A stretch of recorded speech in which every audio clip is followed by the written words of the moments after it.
Nice to meet you. Hey, pleasure. Thank you, man. I'm here with JD Pardo, you guys, from the Mayans MC. Go check it out if you haven't watched it. Now, you've had such a long career. What was the audition process like for Mayans? Oh man, it was crazy. It was almost like, it's such a big, Sons of Anarchy was huge, right? So they wanted to get it right, and there was like almost like you had actors auditioning for it, and then you had like a cattle call for like a weekend, and everyone just reading roles, and so it was an extensive process, but. And it was funny because like a lot of the guys that I saw there at the cattle call were like, really, hey, dude, remember that? And then we were hired, man. Yeah. Man, that's amazing. That's amazing. So you've been acting for a long time. Like, what has kept you resilient and focused all your career to keep going? I love it. If you love something, then you stick with it. It's you're gonna have down days. There are seasons. You're going to have a good season. That's in anything, man. That's life. You're going to have a good season. You're going to have a bad season. But I think that if you love something, you're truly passionate about it, then you love it enough to deal with the hard. Absolutely, yeah. I totally agree with that. I feel like a lot of people, especially in the acting industry, they get those no's, and, a lot of people fall back. But you kept going, which I love to see. Yeah. So I want to talk more about Mayans. So after Kurt Sutter left the show in season 3, it got much darker. Yeah. And we saw Easy going down a much darker path. Yeah. Do you think, as the show progressed, that there were any redeeming possibilities for the character? I don't know if there was redeeming. Look, I think you fight for that because that's what makes a great show. Is that the audience sees that there's an opportunity, or they relate to the possibility of good things happening. I think that's why we get connected when we watch movies or shows, and we're hoping that they get out of it, but we're also watching to see them fall, and so it's a strange dynamic, but we definitely played that there would be hope, but I think as it went on and the more things that Easy did, I was like, Gabby's this is going to be bad. I knew, I knew that when he killed Gabby, I was like, he's going to get killed. He's going to die. That was it for me too. Yeah. But the thing is, that whole Gabby situation, a lot of people say, I think they read it wrong. A lot of people look at it as I've heard people say to me, how could you kill Gabby? She was the love of your life. I said, no, she wasn't. The love of Easy's life was Angel. That was the love. His love, the love of his life was his brother. He would do anything for his brother.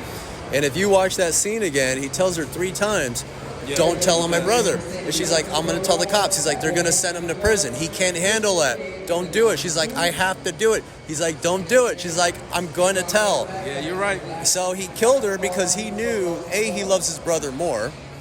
And he knew that his brother could not handle prison. And his brother just had a baby and all that stuff. So,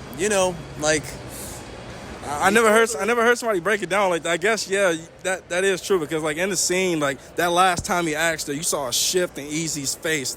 He just went completely dark. And if she was like, I'll never tell, he would have been like, all right, cool. And I think he would have trusted her. Angel would have been like, what, do you let her go? And I was like, bro, she's, but that was always funny with Angel. Angel was always like, we got to do something about it. And then Easy would do it. He'd be like, what'd you do, bro? What are you talking about? Anyway. Oh, man, I just love the dynamic between Angel and Easy. That last scene was heartbreaking between you two. But I want to talk about Fast and Furious 9. You had a small part in that. You played Dominic Toretto's father. Yeah, what was that whole experience like? Oh, dude, that was a blessing, man. I think I was a senior in high school when the first Fast and the Furious came out. I forgot about where it was when it came out, but I ended up getting a Supra. I love that franchise, and then to be a part of it was just, that's crazy. And then to be something cool, not just a character in it, but to be Dom's dad. big part of That was cool, because then I was like, I'd go back and I started watching the first one about like Dom talking about how his dad used to race on the track and he died on the track, you know, and then now you get to see me on the track, and then I'm racing, and then I take the helmet off, and then you see me, and it's just like, oh, dude. So crazy to see in the theater. I went to the theater to go see it, and I was like, yo. Yeah. I love it. It's such a great experience for me. All right, this is my last question for you. Now, as you go on to this next chapter of your career, what are you most excited for? I'm excited to see where I go. You know, I think so much of my earlier in the career, I wanted to plan as far as like what I was going to do and how I was going to do it and what it was all going to look like. And I think that there's an element to that is true. You know, you have to manifest. And I believe in that. But you don't know exactly what it's going to look like.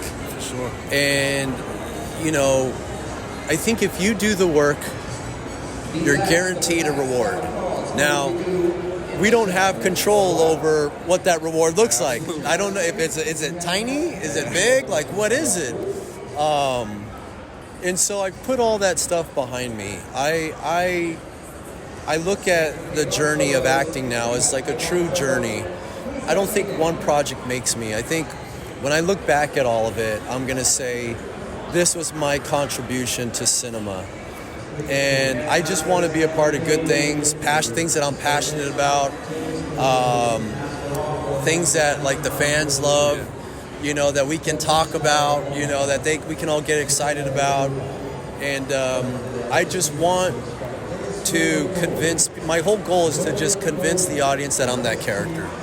I don't ever want an audience to watch a project of mine and be, oh, that's JD. Like, JD is being JD. I don't want you embody every role you take on. If you look at my career and you see the roles, like, I've taken on a different persona, and I've morphed into that, you know, so that's what I'm looking forward to, man. Thank you so much for your time, man. man. I appreciate your questions. Thank you.